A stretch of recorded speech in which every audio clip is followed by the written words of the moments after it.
Hace 6 meses se detectó el primer caso de coronavirus en México. Hasta el corte de hoy se reportan 55,293 muertos y ya superamos el 500,000 de casos confirmados. ¿Qué se ha aprendido del tratamiento a los enfermos de COVID-19? ¿Cuáles han sido los logros día a día de esta pandemia? Para hablar del tema, saludo vía remota a Francisco Moreno Sánchez. Él es médico internista e infectólogo encargado del programa COVID-19 del Centro Médico ABC. Doctor, ¿cómo le va? Muy buenas noches. Muy buenas noches, Leo. Un placer estar aquí contigo. Muchas gracias. No, le agradezco mucho. Yo sé que está muy ocupado y que se haya tomado unos minutos para estar con nosotros. Doctor, déjeme empezar preguntándole cómo está el tema de la capacidad en el Centro ABC, que es uno de los más prestigiosos del país en este momento. Afortunadamente hemos visto un descenso en las últimas 3-4 semanas en el número de nuevos ingresos y ahorita estamos alrededor de un 60-70% de ocupación, cuando prácticamente el mes de junio estuvimos todo el tiempo al 100%. Es la primera serie de días en donde vemos que sí hay una constante disminución de casos. También entiendo que esto está pasando aquí en la Ciudad de México y que puede estar siendo asincrónico en otras áreas del país. Comentando con algunos colegas, esto también lo han visto en hospitales de la Ciudad de México. Así es que la Ciudad de México, que fue realmente el primer sitio fuertemente golpeado por esta pandemia de este país, creo que es el primer sitio en donde empieza a haber una disminución de casos nuevos, lo cual pues es algo que a los médicos nos tiene más que contentos, porque llevamos 5 meses en esto sin parar, sin tener un descanso en una enfermedad muy... Uy, estamos perdiendo al doctor Moreno Sánchez. No sé si podamos restablecer. Le pido a producción a ver si podemos restablecerlo, y si no, nos iremos a una pausa y trataremos... Vamos a corte. Sí, vamos a hacer un breve corte y vamos a regresar con el doctor Moreno en un momento más.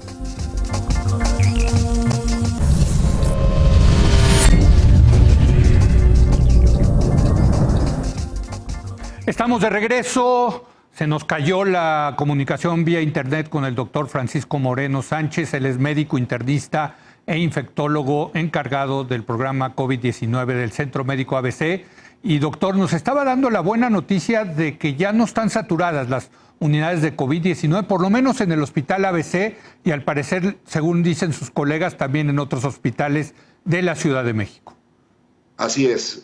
Tuve la oportunidad de platicar con un par de colegas, uno del Instituto Nacional de Cardiología, que como saben es un hospital que se convirtió en hospital COVID, y comentábamos de que parecía así ya haber una disminución en al menos los casos graves que serían admitidos a los hospitales. Doctor, usted ya lleva muchos meses en esto, trabajando incansablemente, desde luego. ¿Qué lecciones ha aprendido? Y déjeme, si puede, comenzar con de las más importantes hacia abajo. ¿Cuál es la lección más importante en el tema del tratamiento de la enfermedad? Es una enfermedad que requiere un tratamiento multidisciplinario, un tratamiento en equipo, en donde el intensivista, el experto en medicina crítica, tiene un papel fundamental.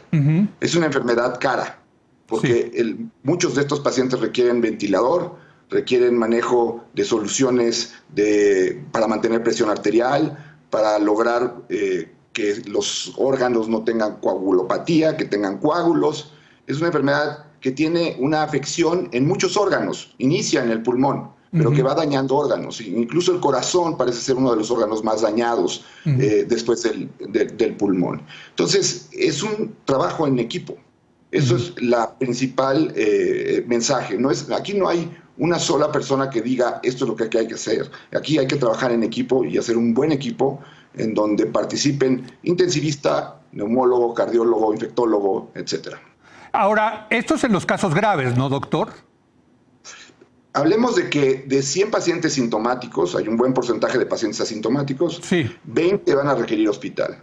Y de esos 20, 15 habitualmente tienen una enfermedad que requiere por lo menos flujos altos de oxígeno, buenas mascarillas, pronarlos, quiere decir ponerlos boca abajo, estar al pendiente de que no haya un deterioro de algún otro órgano. Y un número importante que va del 5 al 10% son pacientes que requieren intubación. Algo de lo que aprendimos en México es que el paciente se tardaba en llegar. El paciente llegaba en un estadio muy avanzado y entonces el porcentaje de intubación que teníamos era muy alto. Sí. Gracias al uso del oxímetro, los individuos empezaron a tener la noción de que empezaban a tener una baja de oxigenación sin que se dieran cuenta. Porque como la pérdida de oxígeno es muy gradual, muchos pacientes se esperaban hasta que realmente tuvieran una falta de aire y llegaban con una saturación de oxígeno de la mitad de lo normal. Y entonces la única manera de rescatar a estos pacientes era directamente intubación. Y esto complicaba todo, porque un paciente intubado dura 3 semanas en el hospital, por lo menos. Un paciente que no requiere intubación dura 1 semana. Entonces empiezas a bloquear camas de hospital y de esa forma se saturaban los sistemas de salud. Oiga, pero esto está interesante porque, y hay que decirle a la gente, los oxímetros son estos aparatitos que se pone uno en el dedo, ¿no? Y que le miden a uno la saturación de oxígeno, que tiene que estar en más de 90, y el ritmo cardíaco, ¿no? Y no son relativamente tan caros. O sea, ¿usted le recomendaría a la gente que se compre un oxímetro? Sí, totalmente. Incluso hubo varios programas de diferentes farmacias en donde bajaron los precios de los oxímetros. Hubo una cadena de farmacias en donde había la posibilidad de ir y tomarse la oximetría ahí directamente, si no tenía uno la capacidad de hacerlo. El paciente empieza a perder oxígeno gradualmente, de tal forma que empieza a disminuir su actividad. Al disminuir la actividad, pues requieres menos oxígeno y entonces te vas acoplando de alguna manera a esa baja de oxígeno. Hasta que llega un momento en donde el puro hecho de estar sentado o acostado consume oxígeno. Sí. Pero entonces esos pacientes ya se trasladaban al hospital y llegaban en unas condiciones muy, muy avanzadas y la posibilidad de rescatarlos sin tener que utilizar una máquina, pues ya era complicado. Al principio, el 40% de nuestros pacientes estaban intubados.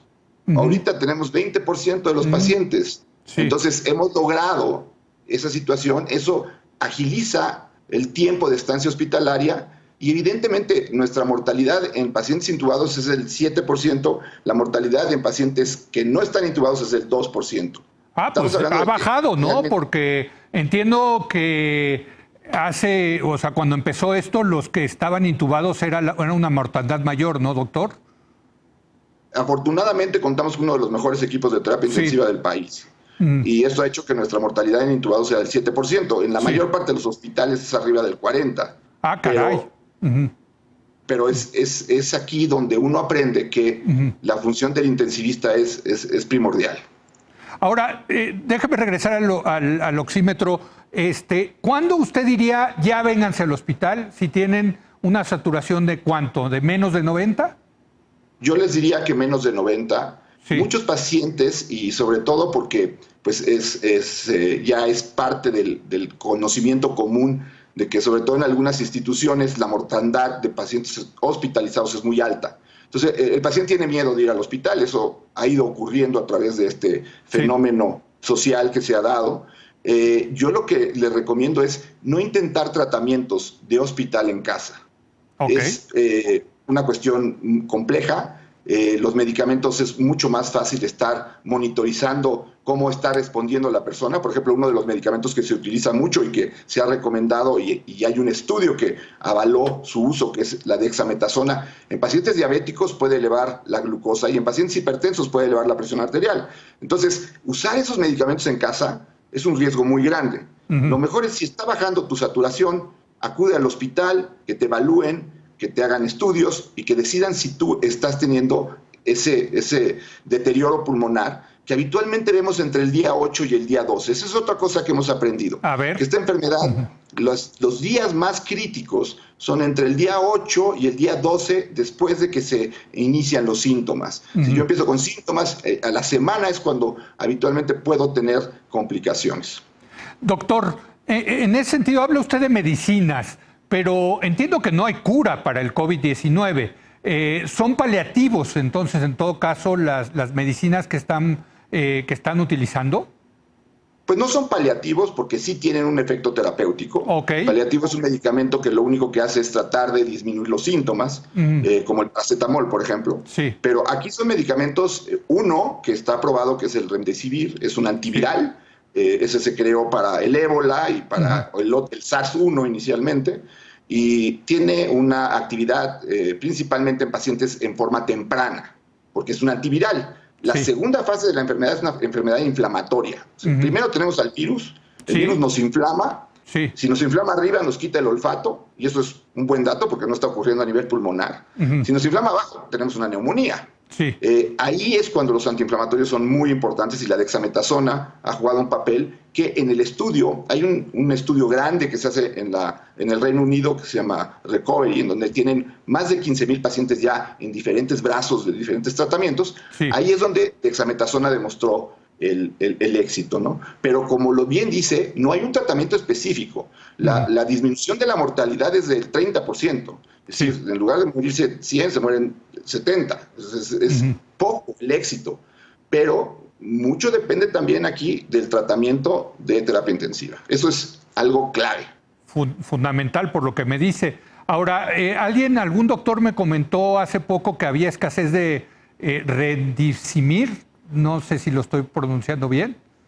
El Remdesivir está aprobado en Estados Unidos.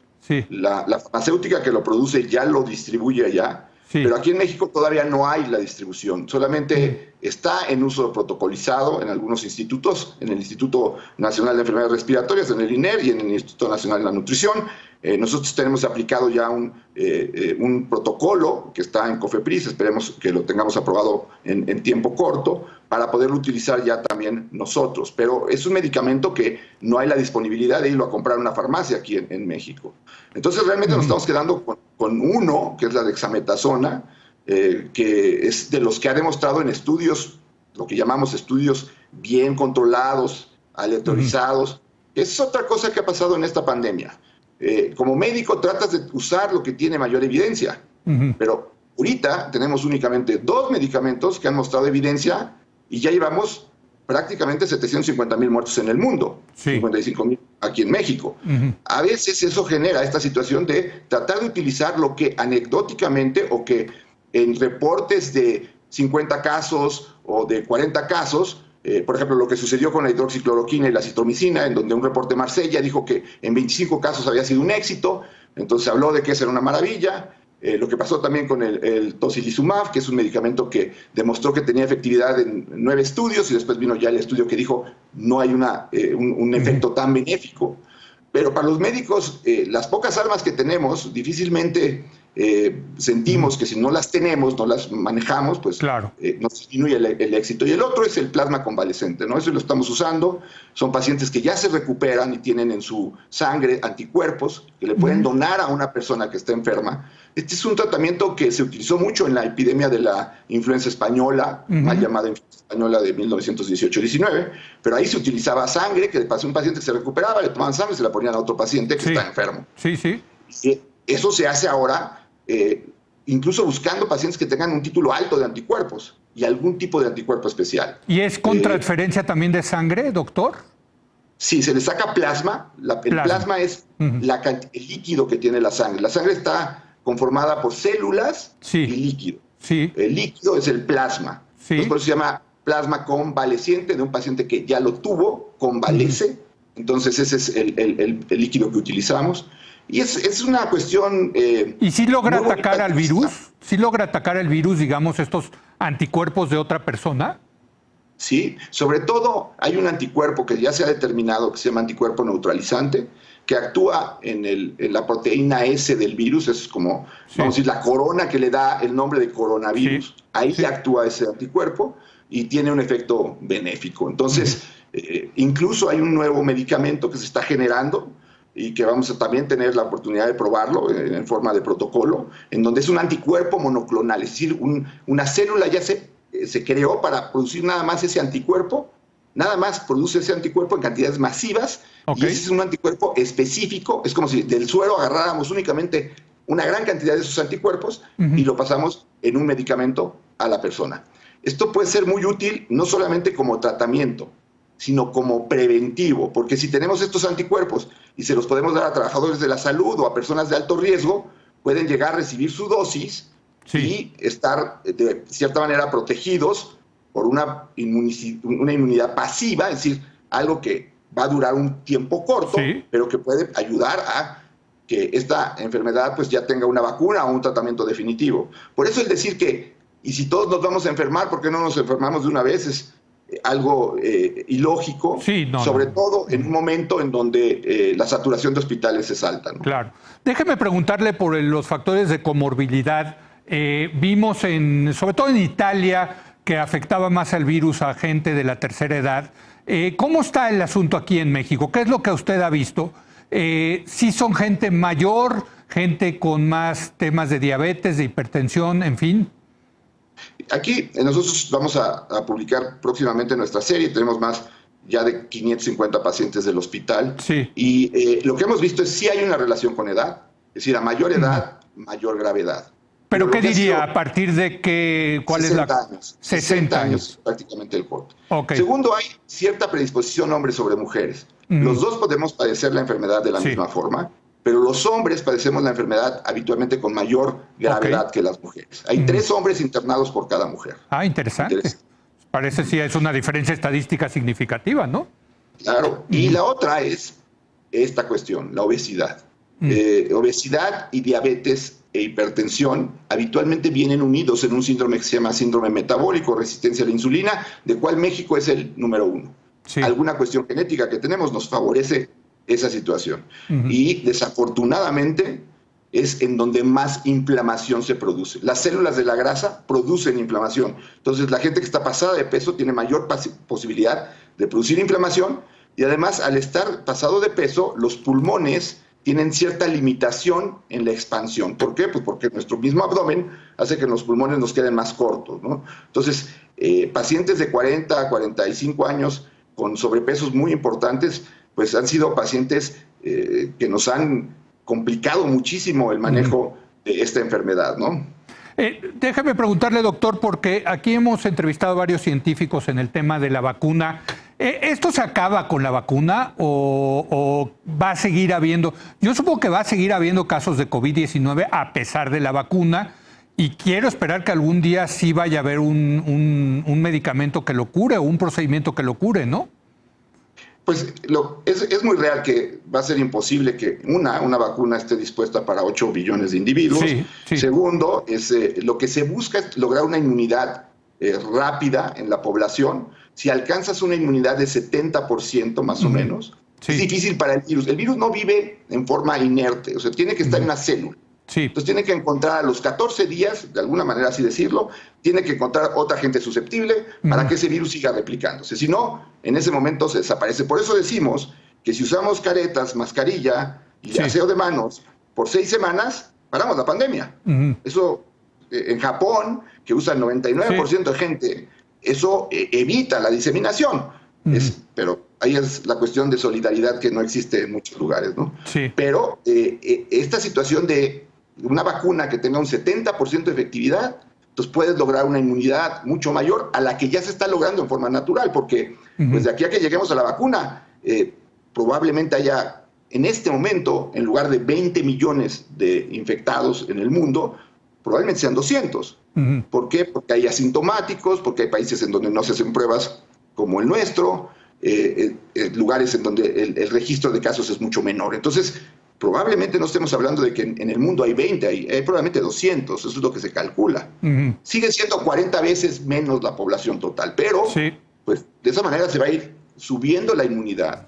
Y lo que sucedió en Italia, en donde hubo una gran mortandad, también hay una gran inmunidad. Y hay lugares en Italia en donde prácticamente tienen una vida normal porque alcanzaron esa inmunidad de rebaño. Pero el costo en vidas fue altísimo. Déjeme, tengo tiempo para una pregunta rápida más, doctor. Yo sé que usted tiene una amplia experiencia en esto. ¿Este ha sido el reto más grande de su carrera profesional? Definitivamente. ¿Sí? No es un reto en el aspecto científico, es en el aspecto humano. El paciente está aislado, no tiene a su familia, la familia no ve al paciente. La relación médico-paciente se vuelve muy compleja porque tienen que confiar absolutamente unos y otros en lo que uno que no está ahí le está diciendo. ¿Por qué? Porque ellos no ven a su familiar, sobre todo si está intubado, no pueden platicar con él. Sí. Y es una enfermedad muy triste porque el paciente que no va bien se muere solo y de falta de aire. Sí. Algo que es gratis en esta vida. Pero lo cedan, ¿no, doctor? Para esa, digamos, sí, pero al sí. final se mueren por falta de oxígeno. Sí. Entonces, 21% del aire tiene oxígeno, es gratis. Sí. Es de lo poco que no nos cobran. Oiga, pues doctor, yo aprendí mucho de esta plática con usted y si me permite lo seguiremos molestando y desde luego felicitarlo muchísimo a usted como doctor, a todos los doctores, los enfermeros, los camilleros, todos los que están ahí en el frente de batalla, permítame utilizar esa analogía. Gracias por todo y felicidades, doctor. Al contrario, y cuando guste estamos aquí para servirle. Muchas gracias al doctor Moreno, muchas gracias a usted por habernos acompañado. Buenas noches.